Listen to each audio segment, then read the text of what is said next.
بستی کی رونق مسجد اور شان مدرسوں سے، بستی کی رونق مسجد اور شان مدرسوں سے، اب تک ہے آباد یہ ہندوستان مدرسوں سے، ہے میری شان مدرسوں سے، میری پہچان مدرسوں سے، ہے میری شان مدرسوں سے۔ جب مسجد کی سمت چلے گا قوم کے ایک ایک بچہ، جب مسجد کی سمت چلے گا قوم کے ہر ایک بچہ، جذبہ فاروق اعظم سینے میں ہوگا پیدا، سینے میں ہوگا پیدا۔ لکھا ہے کہ جب اللہ تعالی قرآن کی حفاظت کرے گا تو اس کی برکت سے ان سینوں کی بھی حفاظت کرے گا جن سینوں میں قرآن کریم محفوظ ہے، ان حفاظ کرام کی بھی اللہ حفاظت کرے گا جو حفاظ کرام قرآن کو یاد کرتے ہیں، قرآن کو پڑھتے ہیں، جنہوں نے اپنی محنت اور اپنی جد و جہد سے قرآن کریم کو اپنے سینے میں محفوظ رکھا ہے، ان حفاظ کرام کی بھی اللہ حفاظت کرے گا جو حفاظ کرام نے اپنا اس کے پیچھے وقت لگایا ہے، جو اس پر عمل کر رہے ہیں۔ کیونکہ دنیا کا دستور ہے کہ جب انسان کسی سامان کی حفاظت کرنا چاہتا ہے تو اس سامان کی حفاظت کے لیے اس کے برتن کی بھی حفاظت کرتا ہے۔ جس برتن میں وہ سامان رکھا ہوا ہے اس برتن کی حفاظت کے بغیر اس سامان کی حفاظت نہیں ہو سکتی۔ عطر کی حفاظت کے لیے عطر کی شیشی کی حفاظت کرنی پڑتی ہے۔ اگر دودھ کے برتن میں سوراخ ہو جائے تو دودھ محفوظ نہیں رہے گا۔ تو گویا حفاظ کرام کے یہ سینے قرآن کریم کے لیے ایک برتن ہے۔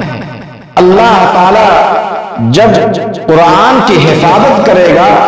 اور اللہ نے قیامت تک کے لیے قرآن کی حفاظت کا وعدہ کیا ہے، تو اللہ اس کی برکت سے ہمیشہ ان سینوں کی، ان حفاظ کرام کی حفاظت کرتا رہے گا جن سینوں کو اللہ نے حفاظت قرآن کا سبب اور ظاہری ذریعہ بنایا ہے۔ چنانچہ آپ اگر جائزہ لیں تو آپ کو محسوس ہوگا، آپ دیکھیں گے کہ لاکھوں کی تعداد میں حفاظ کرام جو مسجدوں میں امامت کر رہے ہیں، جو مدرسوں میں پڑھا رہے ہیں، کہیں مکتب میں بیٹھ کے جو لوگ پڑھا رہے ہیں، ان کی تنخواہ کیا ہوتی ہے؟ ان کی تنخواہ آج کی مہنگائی کے دور میں بھی 8 سے 10,000 12,000 تنخواہ ہوتی ہے۔ یہ وہ تنخواہ ہے جو کسی مالدار گھرانے کے دودھ کا بھی خرچہ نہیں ہوتا۔ یہ وہ تنخواہ ہے کہ اس سے زیادہ لوگوں کے گھروں کا لائٹ بل ہوا کرتا ہے۔ اس سے زیادہ تنخواہ تو اسکول اور کالجز کے وہاں واچ مین کو دی جاتی ہے، لیکن ظاہری اعتبار سے ان کے پاس عیش و عشرت کے سامان نہیں ہیں، لیکن یہ لوگ معمولی تنخواہوں میں بھی رہ کر کے اتنا خوش رہتے ہیں اور اتنا ان کو سکون ہے جو کسی کروڑوں کے مالک، کروڑوں کی جائیداد رکھنے والے انسان کو بھی اتنی مسرت نہیں ہے، اتنا سکون نہیں ہے۔ اللہ نے ان کو باوقار زندگی عطا کی ہے، اللہ تعالیٰ نے ان کو عزت کی زندگی عطا کی ہے۔ اللہ تبارک و تعالیٰ نے ان کو جہاں بھی رکھا ہے وہ اپنے اس معمولی تنخواہ میں وہ ہمیشہ خوش رہتے ہیں، ان کو کوئی ٹینشن نہیں ہے۔ یہ عام طور پر یہ لوگ بہت ہی مہلک امراض کے شکار نہیں ہوتے، یہ لوگ کوٹ کچہری کے چکر نہیں لگاتے، ان کا کوئی جانی دشمن نہیں، ان کا کوئی خاندانی اختلاف نہیں، ان کے گھریلو معاملات بہتر ہیں، ان کا میاں بیوی کے درمیان اتفاق ہوتا ہے، محبت ہوتی ہے، اور وہ گھر میں بھی ایسے پرسکون زندگی گزارتے ہیں کہ اور لوگوں کے لیے، بڑے بڑے اہل ثروت کے لیے ان کی زندگی قابل رشک ہوتی ہے۔ یہ کم تنخواہ پا کر کے بھی اپنے بیوی کے وہ حقوق ادا کرتے ہیں کہ ایک کروڑ پتی انسان، بڑا سے بڑا مالدار انسان بھی اپنے بیوی کا وہ حق ادا نہیں کر سکتا۔ یہ قرآن کی برکت ہے، یہ قرآن کی نسبت کی برکت ہے جو اللہ تعالیٰ نے انہیں جہاں بھی رکھا، جس حال میں بھی رکھا، اگر دور دراز علاقوں میں، دیہات میں بوریوں پہ بیٹھ کر کے اگر کوئی نورانی قاعدہ پڑھا رہا ہے تو اللہ تعالیٰ نے وہاں بھی انہیں وہ خوشی عطا کی ہے جو کسی مالدار کو بھی میسر نہیں ہے۔ آج مفسرین کرام کا جب ہم نام سنتے ہیں، علامہ بیضاوی رحمت اللہ علیہ، علامہ آلوسی رحمت اللہ علیہ، علامہ سیوطی رحمت اللہ علیہ، امام فخر الدین رازی رحمت اللہ علیہ، اور اس طرح کے درجنوں مفسرین کرام ہیں جن پر صدیاں گزر گئی، لیکن آج بھی جب ہم ان کا نام سنتے ہیں اور نام لیتے ہیں تو عقیدت سے نگاہیں جھک جاتی ہیں۔ یہ کس کی برکت ہے؟ یہ قرآن کریم کی نسبت کی برکت ہے۔ علامہ سیوطی رحمت اللہ علیہ کو آج دنیا میں کوئی جاننے والا نہ ہوتا اگر وہ قرآن کی تفسیر لکھ کر کے وہ اپنی نسبت قرآن سے قائم نہ کرتے۔ علامہ بیضاوی رحمت اللہ علیہ کا آج کوئی نام دینے والا نہ ہوتا اگر وہ قرآن کی تفسیر لکھ کر کے قرآن سے اپنی نسبت قائم نہ کرتے۔ امام فخر الدین رازی رحمت اللہ علیہ کا اگر آج چرچا ہوتا ہے، آج اگر قاضی ثناء اللہ پانی پتی رحمت اللہ علیہ کی اگر آج شہرت ہے، ان کا اگر آج شہرہ ہے، تو اس بنیاد پر کہ ان حضرات نے قرآن سے اپنی نسبت قائم کی ہے۔ حفص بن سلیمان رحمت اللہ علیہ، امام عاصم کوفی رحمت اللہ علیہ، یعقوب حضرمی، ابن عامر شامی، اور اس طرح کے کتنے ایسے قرائے کرام ہیں، کتنے ایسے ائمہ قرات ہیں جنہوں نے قرآن کے الفاظ کی خدمت کی، ان کے تجوید کے اعتبار سے، تو آج دنیا نے اسے محفوظ رکھا ہے۔ ہر طرف لوگ ان کا عقیدت سے نام لیتے ہیں۔ اگر قرآن کریم سے ان کی نسبت نہ ہوتی تو کوئی آج ان کو جاننے والا نہ ہوتا۔ معلوم یہ ہوا کہ جس کی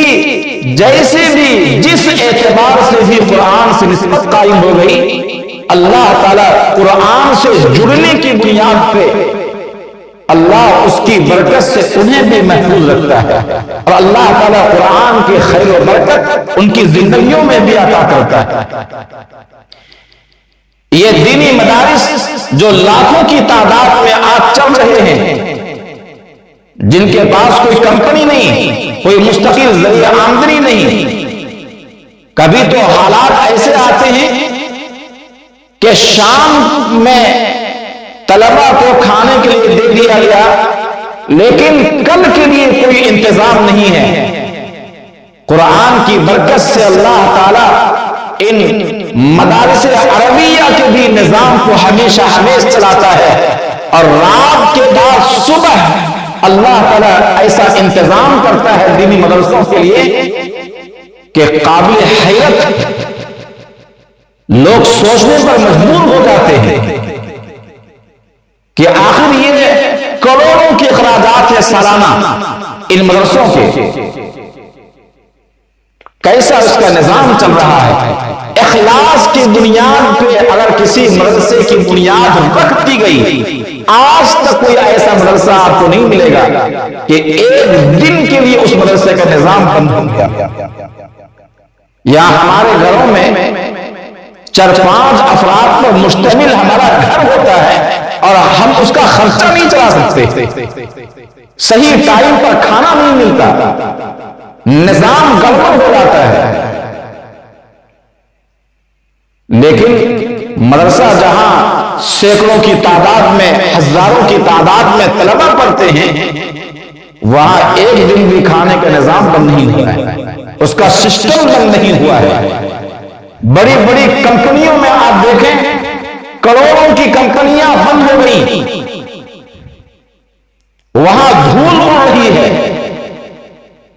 لیکن مدرسہ یہ ایسا ادارہ ہے، مدارس عربیہ یہ وہ جگہ ہیں جہاں آسمان سے ہر وقت صبح اور شام اللہ کی رحمتیں نازل ہوتی ہیں۔ ایک وقت کے لیے بھی یہاں ایسا نہیں ہوا کہ طلبہ فاقے میں ہوں۔ دارالعلوم دیوبند 15 محرم الحرام سن 1283 ہجری میں قائم ہوا۔ اس اعتبار سے کم و بیش 159 سال کا عرصہ گزر گیا، لیکن آج تک کے لیے آج تک دارالعلوم کا نظام بند نہیں ہوا۔ مجھے 6 سال دارالعلوم دیوبند میں پڑھنے کی سعادت حاصل ہے، لیکن میں نے کبھی نہیں دیکھا کہ 12 بجے وہاں کھانا ملتا تھا روز دوپہر میں، تو کبھی 12 بج کر کے 15 منٹ ہو گیا ہو، 12:30 بج گیا ہو۔ جو جس ٹائم میں کھانا ملتا تھا دارالعلوم میں، جس وقت میرا داخلہ ہوا، ہماری فضیلت تک نکلنے تک میں نے دیکھا کہ وہی نظام ہے، وہی سسٹم ہے، ایک دن کے لیے بھی کھانے میں بھی کوئی کمی اور بیشی نہیں تھی۔ یہ قرآن کریم سے نسبت کی برکت ہے، قرآن کریم کی برکت ہے۔ اللہ تعالی قرآن کریم کی نسبت سے ان لوگوں کو بھی محفوظ رکھتا ہے جو لوگ قرآن سے اپنے آپ کو جوڑ لیتے ہیں۔ اگر وہ پڑھے ہوئے نہیں ہیں، اگر وہ کہیں پڑھا نہیں رہے ہیں، وہ اپنی دکانوں پہ بیٹھے ہوئے ہیں، وہ اپنے کاروبار کر رہے ہیں، لیکن اگر وہ ان مدرسوں کی محبت کی نظر سے دیکھتے ہیں، مدرسوں میں چندہ دیتے ہیں، تو اللہ تعالیٰ اس کی برکت سے اللہ انہیں بھی مشکلات سے، پریشانیوں سے اللہ محفوظ رکھتا ہے، کیونکہ تعاون کی وجہ سے، چندہ دینے کی وجہ سے، محبت کی وجہ سے گویا ان اہل ثروت کی بھی قرآن سے نسبت ہو گئی۔ اپنے آپ کو جوڑیے قرآن سے، اپنی نسبت قائم کیجیے۔ اگر اللہ نے آپ کو علم دیا ہے، قرآن کو پڑھائیے، قرآن کی تعلیم دیجیے۔ اللہ نے صلاحیت دی ہے، قرآن کی تبلیغ کیجیے، قرآن کے حق کو ظاہر کیجیے، کتاب حق کو آپ ظاہر کیجیے۔ اگر اللہ نے آپ کو مال دیا ہے، مال سے نوازا ہے، تو آپ مدرسوں کا بھرپور دل سے تعاون کیجئے، بھرپور تعاون کیجئے، کشادہ قلبی سے تعاون کیجئے۔ رب کعبہ کی قسم، کبھی اللہ تعالیٰ آپ کے گھر کے چراغ کو بجھنے نہیں دے گا۔ کی رونق مسجد اور شان مدرسوں سے اب تک ہے آباد ہندوستان، مدرسوں سے ہے میری شان، مدرسوں سے میری پہچان، مدرسوں سے ہے میری شان، مدرسوں سے۔ جب مسجد کی سمت چلے گا